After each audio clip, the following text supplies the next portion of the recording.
Meus pais não gostam do meu namorado, então eles me deram um ultimato.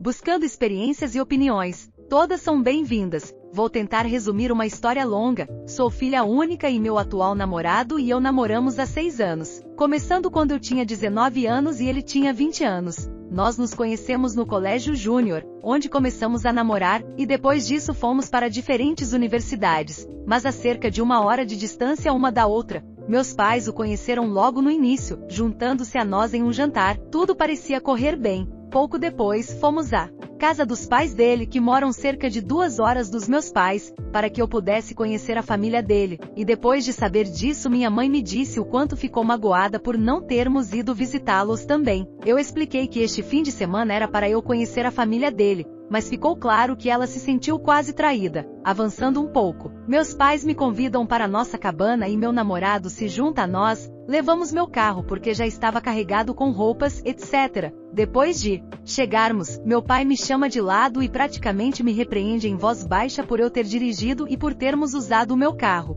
Ele é o homem, ele é quem deveria estar dirigindo, blá blá blá. Isso começou a estragar tudo dali em diante. A cabana fica em Tahoe, faz muito frio no inverno. Então meu namorado usou um moletom com o capuz durante parte do tempo na cabana. Meus pais até hoje citam isso como algo estranho e rude, além de uma razão pela qual eles não gostam dele. Conforme continuamos nosso relacionamento, fica claro que meus pais não gostam dele, mas eles não conseguem apresentar razões boas ou justificáveis. Eles dizem que ele simplesmente não é uma boa combinação para a família. Eles não me dizem para parar de namorar com ele, porque não podem, sou adulta, mas eles me dizem que preciso mantê-los separados dele. Eles não querem realmente ouvir sobre ele, e ele não é bem-vindo na casa deles ou na cabana. Ele nunca me traiu, nunca me agrediu, ele não tem problemas com drogas, etc. Nada que um pai normal consideraria um problema. Eventualmente, isso se tornou um ultimato dado por meus pais. Eles me diziam que se eu continuasse a namorar com ele, eventualmente seria ele ou eles, e eu teria que escolher, entre outras coisas. Eles me diziam que ele nunca seria advogado, que era o que ele queria fazer, insinuando que ele provavelmente não seria nada na vida. Depois de me formar, comecei a trabalhar em uma empresa financeira. Ele se formou na UC Berkeley e foi aceito na faculdade de Direito do outro lado do país. Sempre fomos muito sérios um com o outro e decidimos manter um relacionamento à distância até que ele se formasse e voltasse para a Califórnia. Meu namorado se formou na faculdade de Direito desde então, voltou para casa e fez o exame da ordem no mês passado. Agora, 6 anos após o início do nosso relacionamento, ligo para meus pais e digo a eles que vamos morar juntos. Cerca de 20 minutos depois, recebo uma mensagem de texto da minha mãe dizendo que ela não quer estragar a minha alegria, mas que esse caminho os exclui do meu futuro, que eles me amam, mas não podem fazer parte da minha vida se eu escolher ficar com meu namorado. Eu disse a eles que nunca entenderia. Desde então, eles me mandaram mais e mais mensagens de texto dizendo coisas como sentimos que estamos perdendo nossa filha, isso é de partir o coração, etc. E ao mesmo tempo dizendo que essa é minha escolha e minha culpa. Eu mandei uma mensagem para meus pais dizendo que achava que eu e meu namorado deveríamos ir até a casa deles para conversar, que discutir isso por mensagem de texto era bobagem, mas que não aceitaria ser tratada com desdém, e se a conversa virasse gritaria, iríamos embora. Meus pais responderam então que queriam me ver pessoalmente para conversar, mas que meu namorado não estava autorizado a ir. Meu namorado até ligou para meu pai na noite da primeira mensagem de "não podemos fazer parte da sua vida", para tentar conversar ou marcar um encontro e ver se havia uma maneira de abordar preocupações legítimas. Meu pai não atendeu e só respondeu uma semana depois, apenas para mandar uma mensagem de texto dizendo que eles nunca realmente gostaram dele, que ele quer trabalhar nisso apenas comigo, e que é minha culpa e culpa do meu namorado por não tentarem abordar as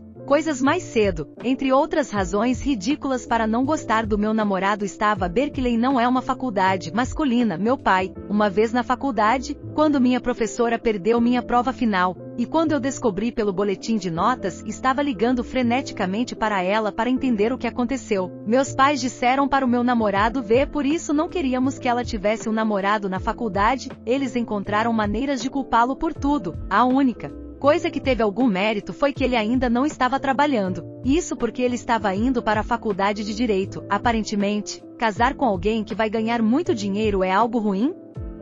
Meu namorado é a pessoa mais gentil, calma e pacífica do mundo, e ele me ama mais do que qualquer coisa. Mas aparentemente o orgulho deles é mais importante do que admitir que estavam errados e aceitá-lo. Acho que estou tentando entender se isso é normal? Ou se é tão errado quanto parece para mim e meu namorado. Meu namorado, meus pais e eu somos da mesma raça. Também temos status financeiro um pouco semelhante. Mãe chateada porque eu, homem, 19 anos, quis ver o médico sozinho. No ano passado, quando eu tinha 18 anos, fiz meu exame físico no consultório médico. Minha mãe se convidou para entrar na sala, e eu não questionei muito porque estava recém-completando 18 anos e não me disseram que eu tinha mais direitos do que antes. Foi um pesadelo, com ela tornando meu check-up mais sobre ela. Foi embaraçoso em alguns aspectos, ter sua mãe na sala para as perguntas sobre atividade sexual, e outras coisas desse tipo. Ela também se convidou para entrar na sala para os resultados do meu exame de sangue quando foi revelado que eu estava anêmico. Naquela semana, ela revelou a notícia de maneira descontraída para minha família estendida durante o jantar, como se fosse uma piada ou uma história engraçada. Isso me deixou extremamente desconfortável. Tive uma conversa com ela em particular depois disso, na qual ela disse que estava arrependida e entendia por que estava errada. Mesmo assim, ela continua divulgando outras partes da minha vida e tenta bisbilhotar o máximo possível. Cerca de um ano depois, agora, estava na hora do meu exame físico anual novamente. Eu fui com a minha irmã de 27 anos, vamos chamá-la de Jéssica por enquanto, com quem eu estava fazendo algumas tarefas. Enquanto eu esperava o médico entrar na sala, Jéssica entrou, dizendo que minha mãe ligou e disse a ela para entrar na sala comigo à força. Eu estava bem com companhia enquanto esperava, mas assim que o médico entrou, eu pedi a Jéssica para sair. Jéssica é enfermeira, conhece bem o IPAU e entendeu completamente de onde eu vinha. O problema surgiu quando voltei para casa, e minha mãe descobriu que eu tinha visto o médico sozinho. Ela me perguntou por que eu expulsei a Jéssica, e eu disse a ela que o que aconteceu lá dentro era entre o meu médico e eu, e mais ninguém. Ela fez um som de desdém e desligou rapidamente o telefone. Ela estava no trabalho. Agora estou aqui me perguntando se fiz algo errado, mas sei com certeza que não fiz. Para mais contexto, tenho alguns caroços de cistos na região genital que minha família religiosa diria que são DSTs se soubessem deles. Para evitar isso, fiquei em silêncio sobre o assunto por anos, potencialmente arriscando minha saúde ao ignorar um problema iminente. Agora que posso ver o médico sozinho, posso descobrir o que são e o que fazer a respeito. Uma memória reprimida que começou a me assombrar após quase 15 anos. Até alguns dias atrás, eu não tinha ideia de que isso realmente tinha acontecido comigo. Não vou falar sobre as circunstâncias indiretas terríveis que desencadearam esse início de assombração em flashbacks, mas prefiro focar na história em si, como eu me lembro e como minha prima que estava comigo quando aconteceu se lembra. Para um contexto, minha prima e eu temos a mesma idade. Somos mulheres e atualmente temos 25 anos. Ela é apenas 5 dias mais nova do que eu, e a família dela alugava um andar na casa dos meus pais quando éramos crianças, então basicamente fazíamos tudo juntas e passávamos todos os dias juntas até completarmos 5 anos. Quando a família dela comprou um apartamento em outra cidade, cerca de 30 quilômetros de distância da cidade onde eu morava, como tínhamos uma conexão muito forte, quase codependente, foi muito difícil para nós nos acostumarmos a não morar juntas e 2 anos depois fizemos um acordo com nossos pais de que nos visitaríamos todos os fins de semana e, durante as férias de verão ela passaria uma semana na nossa casa e eu passaria a outra semana na casa dela, e basicamente faríamos essa troca até o final das férias de verão.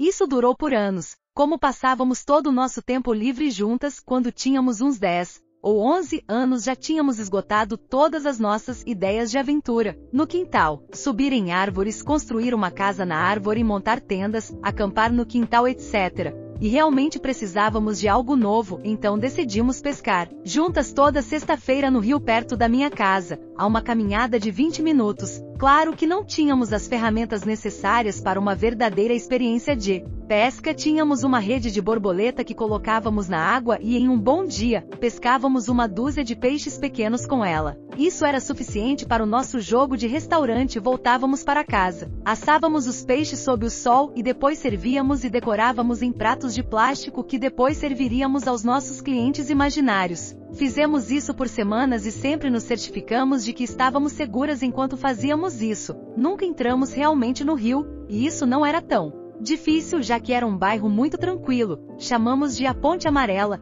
e normalmente não havia mais ninguém no rio na hora em que estávamos lá.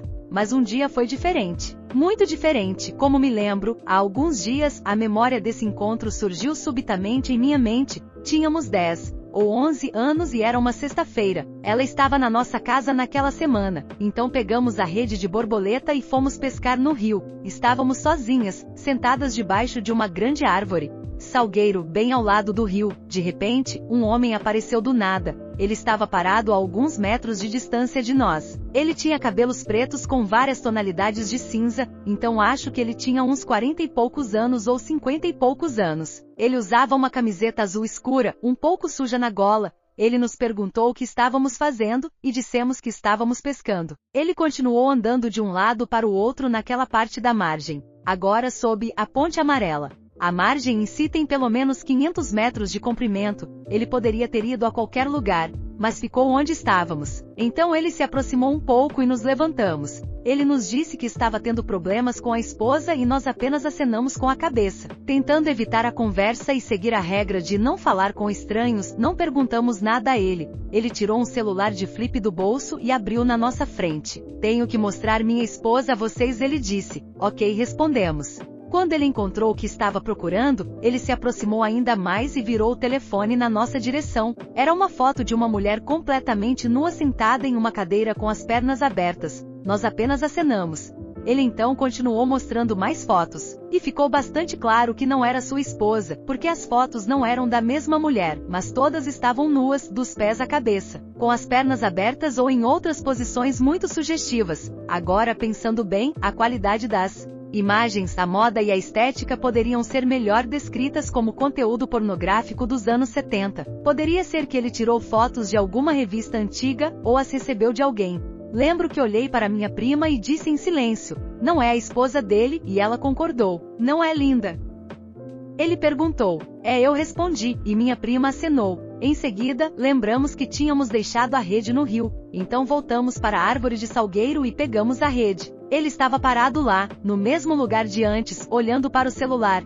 Então ele nos mostrou uma foto de muito baixa qualidade de 2 homens nus e outra mulher nua. Essa foto realmente parecia fotos tiradas com uma câmera de celular de flip. "Esse sou eu", ele disse e apontou para um dos homens na foto. Nós apenas acenamos e dissemos que tínhamos que ir para casa. Foi então que ele disse as palavras que têm me assombrado há dias: "Vocês acham minha esposa bonita? Ela acha que vocês são bonitas também, ela adoraria conhecê-las. Venham comigo conhecer ela e podemos brincar juntos." "Não, temos que ir para casa", eu respondi. "Vocês estraga prazeres, talvez sua amiga não queira ir para casa." "Vamos lá, quero brincar com vocês", ele disse e se virou para minha prima. "Não, eu realmente quero ir para casa", respondeu minha prima. Aqui é onde os detalhes da memória param. O que lembro em seguida é ele desistindo e não estar mais lá, e nós saímos, rindo, enquanto íamos embora e imitando a voz dele e o tom pelo caminho de volta para casa. Mas achei estranho que só depois de tantos anos eu tenha lembrado dessa situação e a tenha considerado um sonho, ou uma falsa memória. Mas como as palavras dele continuaram ecoando na minha cabeça, liguei para minha prima e descreve minha memória, palavra por palavra, como descreve aqui. E ela disse que realmente aconteceu, apenas um pouco diferente do que eu lembro. Como minha prima se lembra, aconteceu. Todos os detalhes estão corretos, mas depois que ela disse que realmente queria ir para casa, ele estava muito perto e estávamos com medo de começar a correr ou virar as costas, pois pensávamos que ele poderia nos alcançar.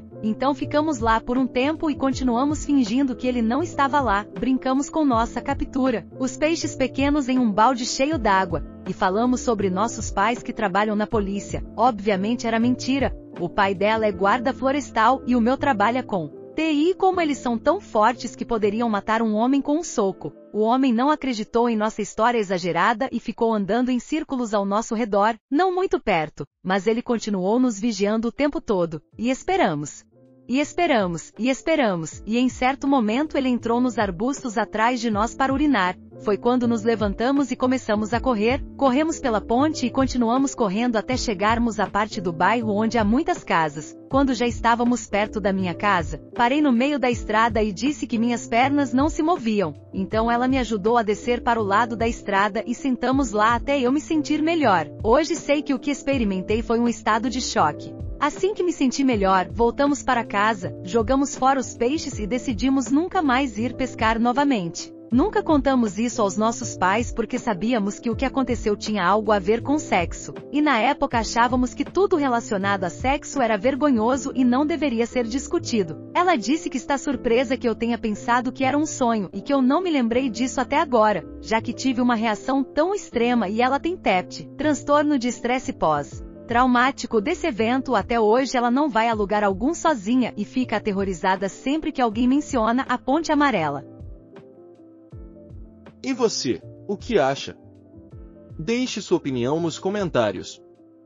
Não se esqueça de deixar seu like e se inscrever para receber os próximos vídeos. Até a próxima!